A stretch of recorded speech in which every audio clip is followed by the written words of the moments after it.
Selanjutnya kita akan menyimak terkait sidang lanjutan kasus penghasutan demo yang menjerat Del Pedro dan beberapa rekannya.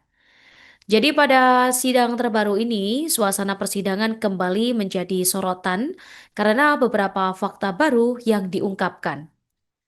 Pertama-tama kita bahas soal suasana sidang lanjutan nih yang berlangsung beberapa waktu lalu ya di Pengadilan Negeri Jakarta Selatan.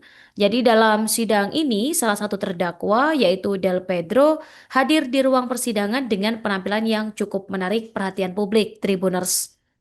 Ia dan beberapa rekannya ini datang mengenakan kemeja berwarna abu-abu yang memiliki tulisan korban di bagian dadanya. Kemeja ini lantas memicu perhatian banyak pihak ya Tribuners. Sebagian kalangan melihatnya sebagai bentuk protes simbolis, seolah memberi kesan atau pesan begitu ya bahwa mereka ini merasa sebagai korban dari proses hukum yang tengah berjalan. Del Pedro dan rekannya ini memang telah ditetapkan sebagai terdakwa dalam kasus penghasutan demo. Yang kasus ini sendiri berawal dari penyebaran konten di media sosial yang dituding memicu massa untuk turun ke jalan dan berujung kerusuhan beberapa waktu lalu.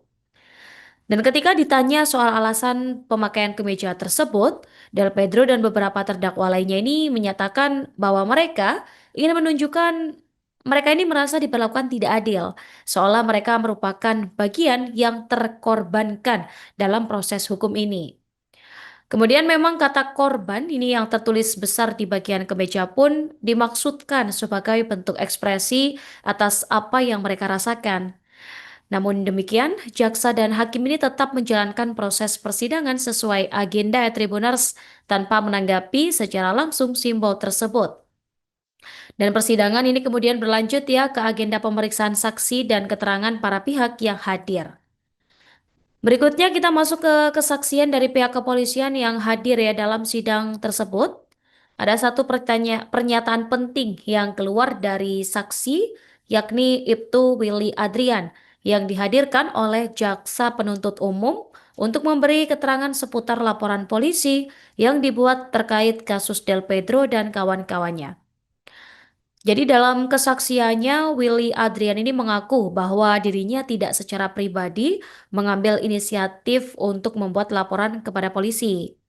Ia mengatakan bahwa pembuatan laporan tersebut dilakukan atas perintah atasan di kesatuan tempatnya bertugas, yang artinya laporan polisi itu bukanlah buah pemikiran pribadi, tetapi instruksi dari atasan kepolisian.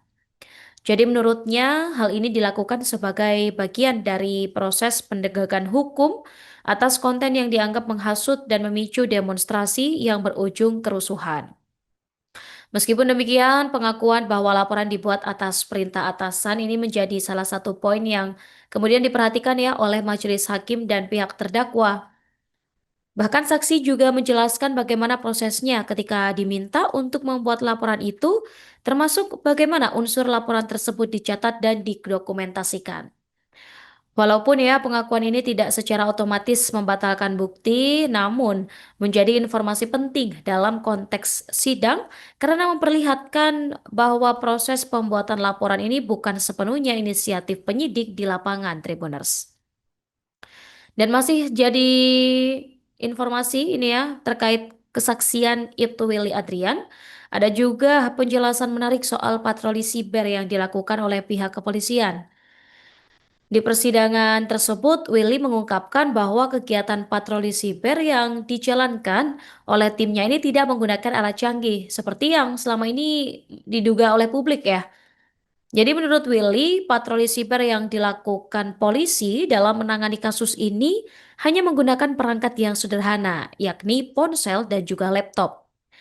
Jadi bukan semacam perangkat teknologi tinggi yang terkoneksi dengan alat-alat khusus atau sistem canggih seperti yang sering muncul dalam asumsi publik. Penjelasan ini ya Tribunals sekaligus memberikan gambaran bahwa kegiatan penelusuran konten di dunia maya yang dilakukan polisi ini lebih bersifat manual dan berdasarkan pemantauan langsung melalui perangkat yang dimiliki. Menurut Willy, pemanfaatan laptop dan ponsel ini sudah cukup dalam konteks patroli yang dijalankan pada tahap awal penyelidikan. Dan perlu dicatat, patroli siber dalam konteks ini bukan berarti polisi ikut membaca semua konten daring secara detail ya tiap detiknya, melainkan fokus pada konten-konten yang dilaporkan atau dianggap berkaitan langsung dengan kasus dugaan penghasutan demo. Dari keterangan ini kemudian menjadi bagian dari bukti dan fakta persidangan tribunals.